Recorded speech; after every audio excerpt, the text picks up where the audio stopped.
ꯑꯩꯈꯣꯏꯁꯦ ꯁꯤ ꯆꯥꯅꯕ ꯂꯧꯔꯛꯄꯅꯦꯕꯀꯣ ꯑꯃꯗ ꯂꯨꯄꯥ ꯌꯥꯡꯈꯩꯅꯦꯕ ꯑꯩꯈꯣꯏ ꯑꯍꯨꯝ ꯂꯧꯔꯛꯄꯅꯦꯕ ꯑꯗꯣ ꯉꯥꯏꯍꯥꯛ ꯑꯩꯈꯣꯏ ꯀꯣꯏꯕꯒꯤ ꯀꯩ ꯍꯥꯏꯅꯤ ꯉꯥꯛꯇꯪ ꯄꯣꯊꯥꯕꯒꯤꯀꯣ ꯑꯩꯈꯣꯏꯁꯦ ꯆꯥꯒꯦꯅ ꯇꯧꯕꯅꯦꯕ ꯑꯦ ꯍꯥꯏ ꯕꯣꯂꯣ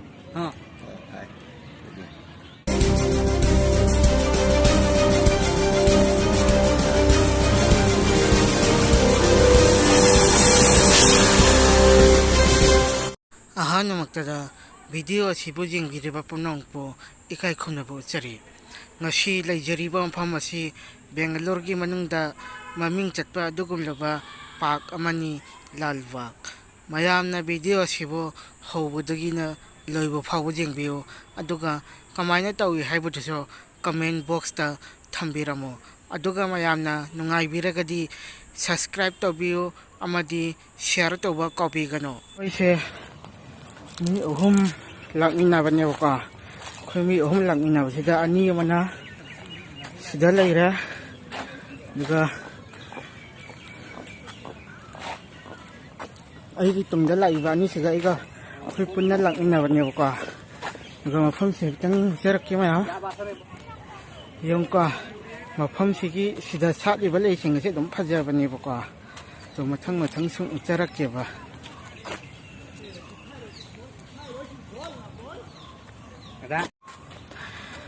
ꯁꯤꯗꯒꯤ ꯑꯅꯤꯁꯤꯅ ꯑꯃꯨꯛ ꯇꯥꯟꯅ ꯐꯣꯇꯣ ꯄꯪꯀꯥꯞꯇ ꯀꯥꯞꯄꯤꯕ ꯑꯩꯉꯣꯟꯗꯅ ꯐꯣꯇꯣꯁꯦ ꯁꯨꯡꯀꯥꯞ ꯀꯥꯞꯄꯛꯇꯕ अनीसिना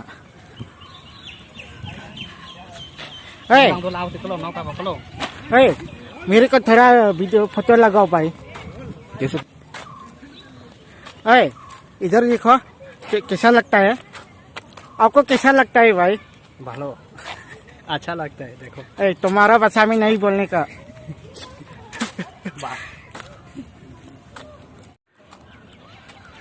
मोइगे सिदगा हौइबो उसे चावनेबको अबितंग आई उलक्केबको मोइ सिदा हौइबो उसे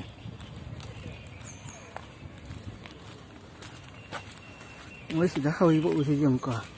खुचाउसे अदुम चावनेबको मोइ सिदा हौइबो उसे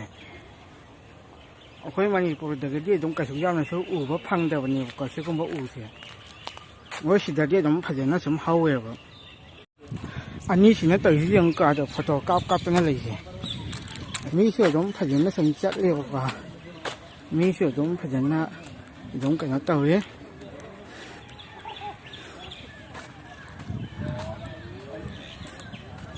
फजना अदुम इंग चिना अदुम नुंगाइबा मफम हाइताइको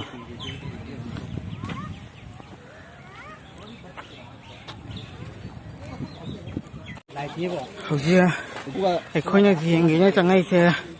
कयानि ग्लास हाउस नेबको अदुम लालबाग की मनुंगसिदा अदुम फजबा मफम चपा ग्लास हाउस नेबको येंगिनसे सिगी मफम सिगी अकोइबगी लोकेन सिसे अदुम फजबनेबको दिगी असिगी ममांगसिसु इसिंगसे अदुम चाइना खोतना लेहौबनेबा थाइना वांगै हरिति इसिंगसु कालिन थाजौरकपसिदि इसिंगा लै कंग्रा माले लेरमद्रे अम्बो येंगिनसे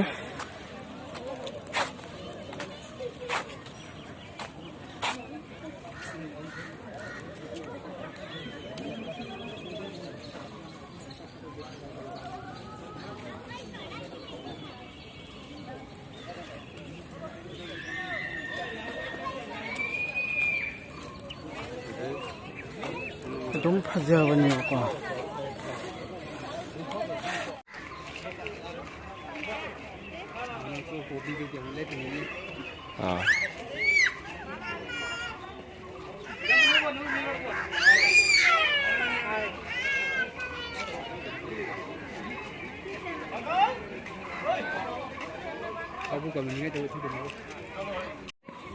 अदुम फजबनेबको सिगी मफमसिसु अदुम ममिंग अदुम बेंगलोरदे तो ममिंग चटपा मफमनेबको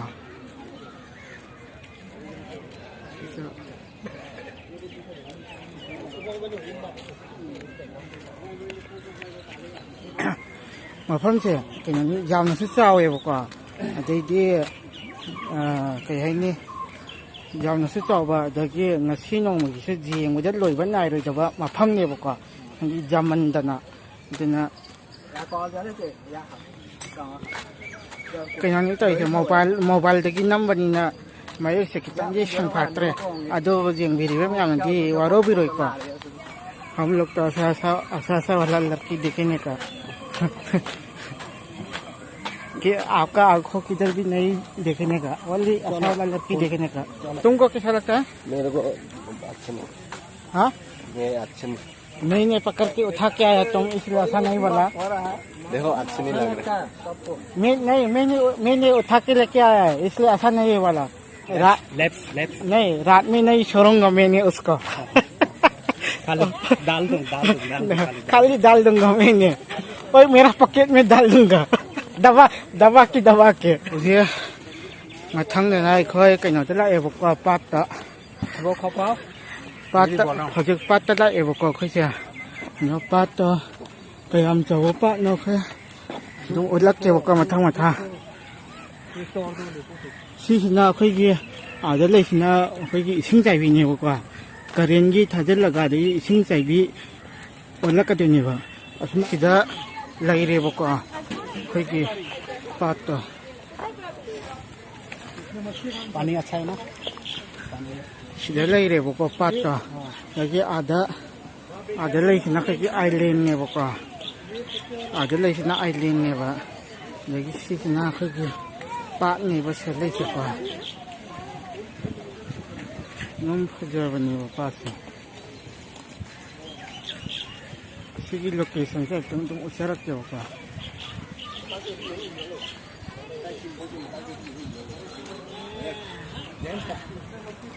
क्या है भाई उसमें लिखा है ना उठने के लिए माना है क्या क्या लेगा हाँ कोका कोला लेता तुम खाता कौन सा वाला ये बोला खाए लेगा हाँ मैं एक लेगा हाँ ले लो कोई चाहिए भी लेगा पेप्सी दे एक ऐसे कितना स्प्राइट है स्प्राइट है स्प्राइट दे दो स्प्राइट आंटी एक दिन में कितना सेल होता है इधर ऐसा बोलने को नहीं ये जो बोलने का नहीं ऐसा अच्छा नहीं क्यों अच्छा ये हमारा का आदमी नहीं इधर का आदमी 150 ये तो दाल ऐसा खाने के लिए नहीं होगा दूसरा चेंज करो दे दो ठंडा नहीं हो रहा है भाई आप ठंडा तो नहीं लिया ना ठंडा तो अंदर से दे रहे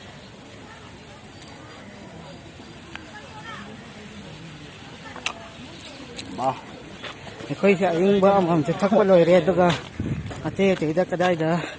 ꯌꯦꯡꯕ ꯌꯥꯕ ꯃꯐꯝ ꯂꯩꯕꯒꯦ ꯍꯥꯏꯕꯗꯨꯁꯨ ꯑꯩꯈꯣꯏ ꯁꯨꯝ ꯃꯊꯪ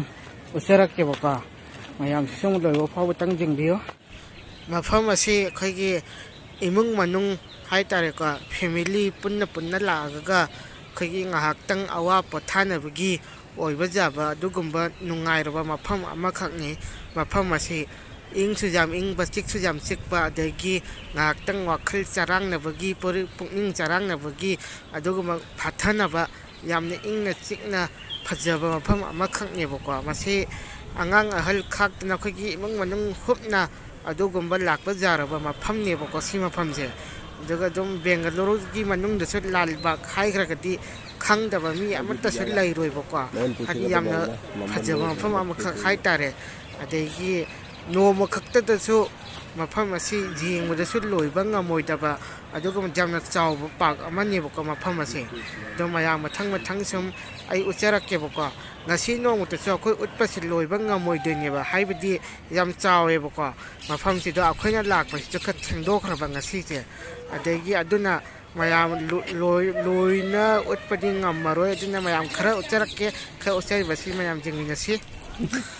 ꯃꯌꯥꯝꯁꯨ ꯑꯃꯨꯛꯇꯪ ꯃꯐꯝꯁꯤꯗ ꯂꯥꯛꯑꯒ ꯌꯦꯡꯕꯤꯌꯨ ꯀꯌꯥꯃꯨꯛ ꯌꯥꯝꯅ ꯃꯐꯝ ꯑꯁꯤꯗ ꯌꯦꯡꯕ ꯃꯇꯝꯗ ꯅꯨꯡꯉꯥꯏꯕ ꯐꯥꯎꯕꯒꯤ ꯍꯥꯏꯕꯗꯣ ꯑꯗꯣꯝꯁꯨ ꯁꯣꯏꯗꯅꯃꯛꯀꯤ ꯈꯪꯒꯅꯤ ꯃꯤꯀꯨꯞꯇꯨꯗ ꯑꯗꯨꯅ ꯃꯌꯥꯝꯁꯨ ꯁꯣꯏꯗꯅꯃꯛꯀꯤ ꯃꯐꯝꯁꯤꯗ ꯂꯥꯛꯄꯤꯌꯨ ꯌꯦꯡꯕ ꯉꯥꯏꯍꯥꯛꯇꯪꯒꯤ ꯑꯋꯥ ꯄꯣꯊꯥꯅꯕꯒꯤ ꯑꯣꯏꯅ ꯑꯗꯨꯅ ꯉꯁꯥꯏꯗꯒꯤ ꯆꯠꯄꯗ ꯆꯥꯛꯁꯨ ꯌꯥꯝ ꯂꯥꯝꯃꯦ ꯑꯗꯨꯅ ꯀꯩꯒꯨꯝꯕ ꯈꯔ ꯗꯨꯀꯥꯟ ꯆꯥꯔꯨꯒꯦ एक का 50 बोला 50 एक का कितना है भाई? एक का 50 बोला तीन लेके आओ एक लेके ले लो ठीक है भैया और दो दे दो एक ले लो हाँ वन क्यों एक मिल के खाऊंगा जेम्स भाई क्या ले रहा है? फल खाने के लिए फल फल फल फल नहीं फल फल खाने के लिएคือเสียซีซ่าเนี่ยเราลกไปเนี่ยบอกว่ามาจะไปยังไงเนี่ยบอกว่าผมเราลกไปเนี่ยบ่ไอ้ดวงหาคุยเมื่อกี้แกนี่ตั้งปะเท้ากี่กว่าคุยเจ้ายังโตไปเนี่ยบ่เอ้ยให้ก่อนเรา हाँ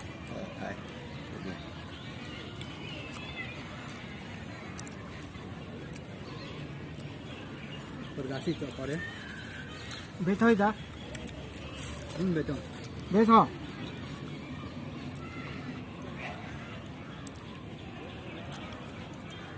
जेम्स भाई खा रहे हैं तुम भी बैठो भाई मैं फोटो खींच लेंगे भाई मोय अनिसे इमानने बको अखोइगे कंपनी से थबक तब मिंगने बको त्रिपुरा मचानेबा माई मिंगना कइनो क्या नाम है भूल गया उधर दासू ले ओके मागी ममिंग सिना चिंचिंग का बको मागी ममिंग सिना नायक नायक सितजित कमाई ममिंग सितजित एबा अनिमक त्रिपुरा मचानेबा खैगे मागी अमगे धर्म हाय ताय को लाइनिंग सिना खैगे बुद्ध ने बको बुद्ध लाइनिंग सत्य मिनेबा कहाँ से? मणिपुर से। हाँ मैं तो मणिपुर से मणिपुर कहाँ? कौन सा जगह से? मणिपुर साइटोन से अरोई बॉय नाเนี่ยคือนุ่งกีจิงน้องจันตะการโอเคบอกว่าअदुगा नसिगी लाल बाकी खुचा से लोय छल केบอกว่าจนะจิงน้องมาซารมตะมันझल सेคือนุ่งกีจิงตะก้าวดอกมังตะเลยเรบอกว่าจนะค่อยคือจังझल का नसिगीนุ่งกีจิงน้องสิก้าวรันนี่บอกว่า अदुगा नसिगी खुचा नसिगी अरोई बॉय ओय रके अदु हजिक ये मरसीจิงน้องสิค่อยये सिंह काव रके अदुना मिनारसी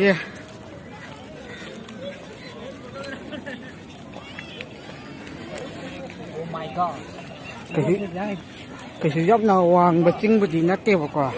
adida wang bacing natra ga sum hak tangi sum awa pathan na giyo nya sum kai se kar ga sana bai tare ko adigi ni da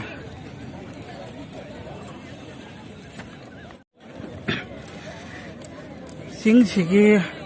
maton jawra kanane horen akoi bagi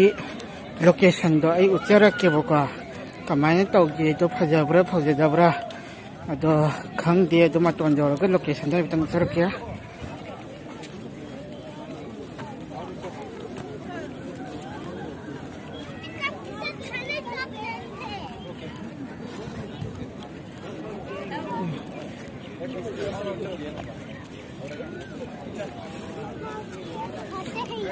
akhoi je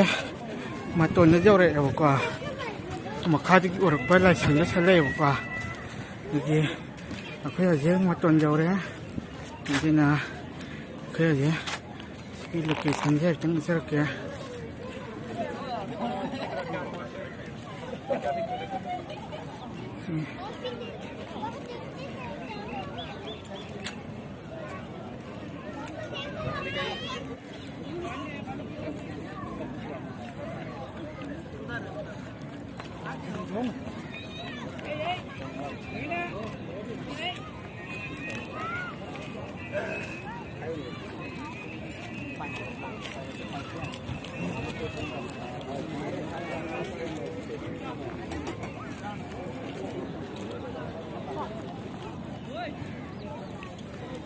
location je kamain to ge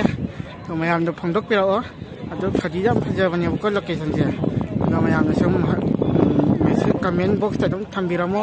masiki location se hojik se numi su ta challe jing busul loire tuna khoiso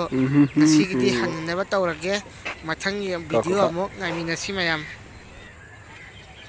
ꯉꯁꯤꯒꯤ ꯑꯩꯒꯤ ꯂꯥꯜꯕꯥꯒꯀꯤ ꯚꯤꯗꯤꯑꯣꯒꯤ ꯈꯣꯡꯆꯠ ꯑꯁꯤ ꯃꯌꯥꯝꯅ ꯍꯧꯕꯗꯒꯤꯅ ꯂꯣꯏꯕ ꯐꯥꯎꯕ ꯃꯤꯠꯌꯦꯡ ꯇꯥꯕꯤꯌꯨ ꯑꯗꯨꯒ ꯀꯃꯥꯏꯅ ꯇꯧꯏ ꯍꯥꯏꯕꯗꯣ ꯀꯃꯦꯟ ꯕꯣꯛꯁꯇ ꯊꯝꯕꯤꯔꯝꯃꯣ ꯉꯁꯤꯒꯤꯗꯤ ꯃꯇꯥꯡ ꯑꯁꯤꯗ ꯚꯤꯗꯤꯑꯣ ꯑꯁꯤ ꯂꯣꯏꯁꯤꯟꯖꯔꯒꯦ